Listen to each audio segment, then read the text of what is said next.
வணக்கம் மாணவ செல்வங்களே. இன்று 10ஆம் வகுப்பு கணிதம் எடுத்துக்காட்டு 4.9 பார்க்க போகிறோம். பி மீட்டர் இடைவெளியில் ஏ மீட்டர் மற்றும் பி மீட்டர் உயரமுள்ள 2 தூண்கள் உள்ளன. படத்தை பாருங்கள். பி மீட்டர் இடைவெளியில் ஏ மீட்டர் மற்றும் பி மீட்டர் கொண்ட 2 தூண்கள் உள்ளன. அடுத்த கணக்கு.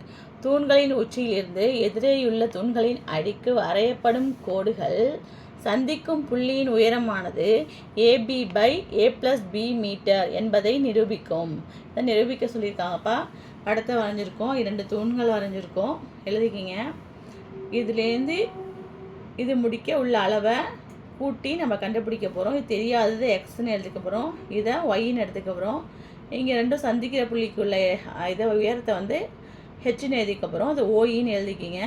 நான் வந்து உங்களுக்கு ஈஸியான மெத்தடில் மட்டும்தான் சொல்லி கொடுத்துட்ருக்கேன். ஃபுல் டெஃபினேஷன்லாம் நான் டீட்டெயிலாக சொல்லிட்டு இருந்தேன். உங்களுக்கு வந்து கொஞ்சம் கஷ்டமாக இருக்க மாதிரி ஃபீல் பண்ணுவீங்க. ரொம்ப ஈஸியாக மட்டும் தான் சொல்லித்தரேன். ஏபிக்கு என்ன இருக்கும், ஏ இருக்குமா, படத்தை பார்த்துங்க. அடுத்தே மாதிரி சிடிக்கு என்ன இருக்குது, பியா. அப்புறம் பிடிக்கு பிலேருந்து டிக்கு பாருங்கள் பியா. ஓகே. பிஇக்கு பாருங்கள் வெறும் எக்ஸ் மட்டும் தான் எழுதியிருக்கோம். பிஇக்கு எக்ஸ். ஓகே. இடிக்கு என்ன இருக்குது, ஒய். ஓஇக்கு வந்து என்ன இருக்குது, ஹெச். ஓகே. இப்போ பாருங்கள், வடிவத்த முக்கோணம் சொல்கிறாங்க. படத்தில் ஏபிடியும் ஓஇடியும் ஓஇடியும் வடிவத்த முக்கோணம். இதில் வந்து பி இஸ் ஈக்குவல் டு இ. ஓகேவா? அது ரெண்டுமே எத்தனை டிகிரி, 90 டிகிரி. ஆங்கிள் டிங்கிறது பொதுவாக இருக்குது. டிங்கிறது ரெண்டுத்துக்குமே எப்படி இருக்குது, பொதுவாக இருக்குது. அதனால் ஏஏ விதி. ஏஏ விதினா ஆங்கிள் விதி. இதை பாருங்கள். இதில் ஏபியா, ஏபி பை ஓஇ எழுதிக்கிங்க. அடுத்தது பிடி பை இடி எழுதிக்கோமா.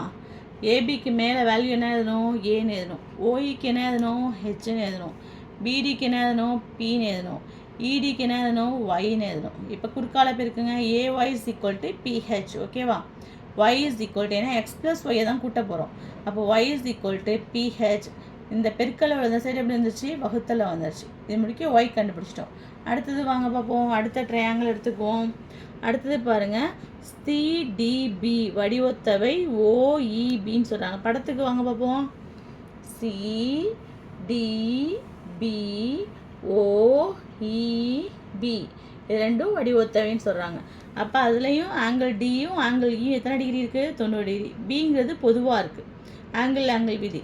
இதில் வந்து வடிவத்தவைங்கிறதா C D by O E, D B by E B. ஓகேவா?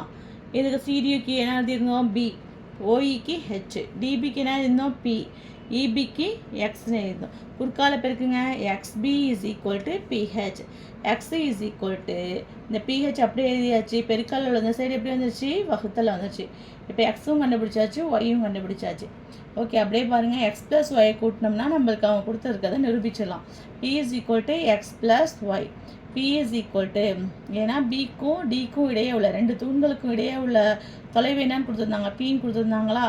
அப்போ எக்ஸு கண்டுபிடிச்சது என்னது, பிஹெச் பை பி. ப்ளஸ் ஒய்க்கு என்ன கண்டுபிடிச்சிருந்தோம், பிஹெச் பை ஏ. ரெண்டுத்துலேயும் என்ன பொதுவாக இருக்குது, பிஹெச் பொதுவாக இருக்குது. அப்போ பிஹெச்சை காமனாக எடுத்துடுறோம். மீதி என்ன இருக்குது, மேலே 1 பை பி ப்ளஸ் 1 பை ஏ. இந்த பியும் கேன்சல் பண்ணிடுவோம்னா பெருக்கல் வகுத்தில் வந்தால் கேன்சல் ஆனாலும் 1 தான் கிடைக்கும். 1 is equal to H into இது என்ன பண்ணுவோம், பகுதி சமமாக இல்லை. அதனால என்ன பண்ணுவோம், ஃபஸ்ட்டு இது ரெண்டுத்தையும் பெருக்குவோமா, ஏபி. அடுத்த குறுக்கால பெருங்க. 1 இன்ட்டு ஏ ப்ளஸ் சிம்பிள் இருக்குது. 1 இன்ட்டு பி. ஓகே. ஹெச்சை மட்டும் அப்படியே இங்கே வச்சுங்க. இந்த சைடு பெருக்கல்ல வகுத்தல் உள்ளது, இந்த சைடு எப்படி வந்துடும், பெருக்கலாக வந்துடும். இந்த சைடு பெருக்கல் உள்ளது எப்படி வந்துடும், வகுத்தலாக வந்துடும். அவங்க AB by A plus B நிரூபிக்க சொன்னாங்க. அதோட உயரத்தை நிரூபித்தாச்சு. Thank you students.